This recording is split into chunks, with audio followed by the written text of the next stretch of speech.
Teman-teman sekalian, salam jumpa. Saya Patera Vensauri Swede, tinggal di ND, Pulau Flores.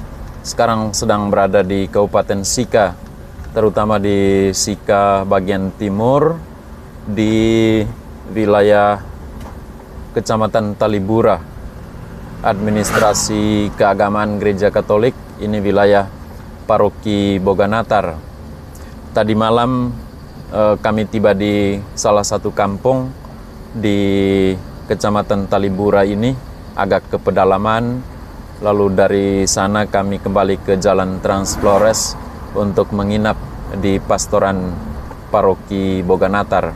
Dan pagi ini harus ke arah barat lagi ke Maumere, ada kegiatan di sana sebentar sampai hari Minggu.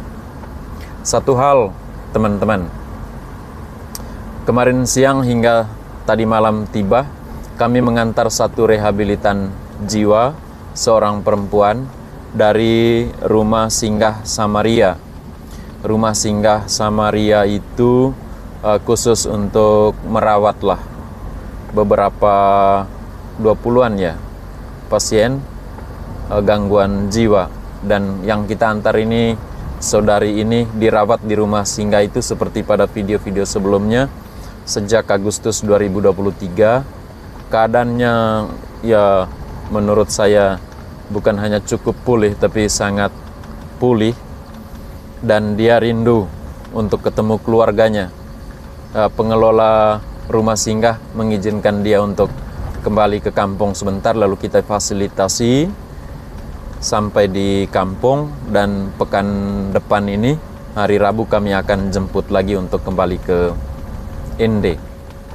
Tadi malam kami tiba kurang lebih jam 7:30. Noele? Iya, Pak. Sekitar jam 7:30 diterima oleh kakak kandungnya. Suami dari kakak kandungnya tidak ada di rumah. Mereka anak sudah 3 orang tapi semuanya tidak ada di rumah. Tidak ada keluarga juga, jadi sendirian kakak kandungnya. Ya, menurut ceritanya mereka sebenarnya inap di kebun untuk jaga kebun dari serangan babi hutan. Tetapi karena saudari kita ini dari ND harus kembali ke kampung, rindu kampung, maka kakak kandungnya inap di kampung, di rumah malam tadi. Untuk saya baru kali ini yang kami mengantar misalnya pasien kembali ke rumahnya hanya disambut oleh anggota keluarga seorang diri.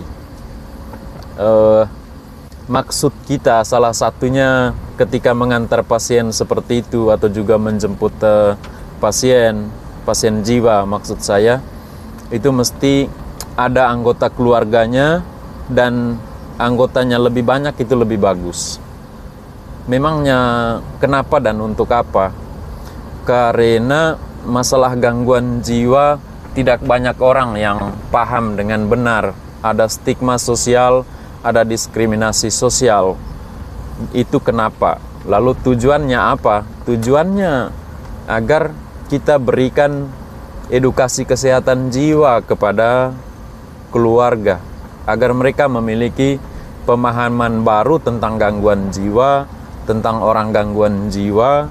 Dan dengan pemahaman baru itu mereka juga memperlakukan saudara-saudari kita yang menderita gangguan jiwa dengan cara baru.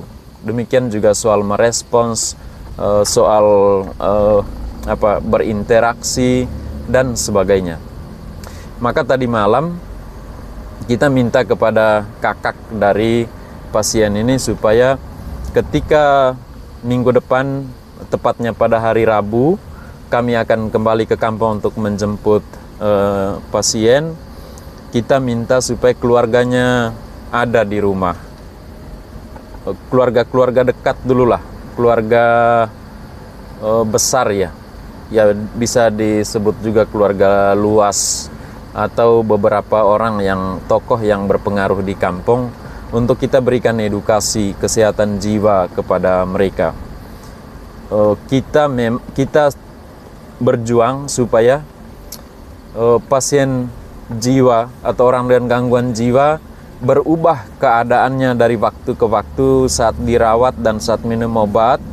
Tetapi masyarakat juga mesti berubah cara berpikirnya, cara perilakunya, cara meresponsnya, cara menghadapi atau cara berinteraksi dengan pasien. Jangan sampai anggota kita yang sakit berubah keadaannya, tetapi keluarga dan masyarakat belum berubah cara berpikirnya. Jadinya nanti bisa menjadi pemicu untuk munculnya kekambuhan ketika masyarakat belum berubah cara bergaul dengan dia. Memang mungkin beberapa bulan ke depan atau mungkin tahun depan ya, tapi saya kira tidak sampai tahun depan. Misalnya saudari kita ini ya mesti kembali ke kampung dan dia harus kembali berada di tengah keluarga, dia di tengah masyarakat. Satu hal yang saya ingat tadi malam, misalnya kakaknya bilang, iya Pater, dia mesti kembali ke Ende dulu untuk dirawat lanjut. Kami takut seperti dulu, kita kira dia sudah sembuh, padahal sakit lagi. Ya justru itu salah satu hal yang kakaknya ungkapkan, misalnya soal istilah sembuh.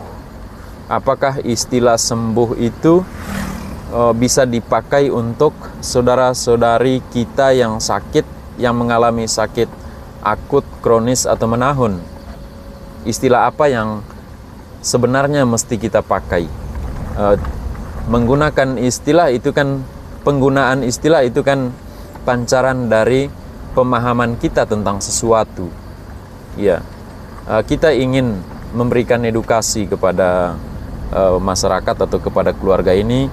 Semoga hari Rabu itu bisa ketemu dengan banyak orang selain kakaknya ini. Ya, sekian dulu teman-teman.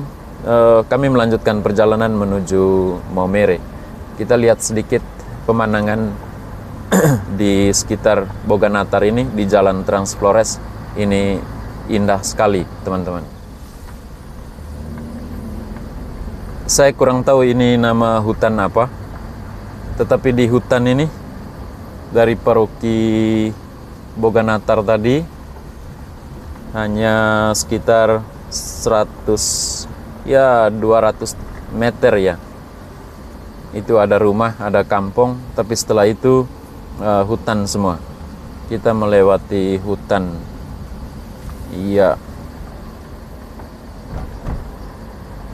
Tempat yang paling dekat dari sini adalah Nebe. Nebe itu juga sebuah paroki, tetapi tetap masuk wilayah administrasi pemerintahan Kecamatan Talibura. Di Kecamatan Talibura ada 3 paroki. Paroki Boganatar, paroki Nebe, dan paroki Watu Baing. Paroki Watu Baing itu sering juga orang sebut paroki Talibura. Rupanya kantor camat Talibura itu ada di Watu Baing.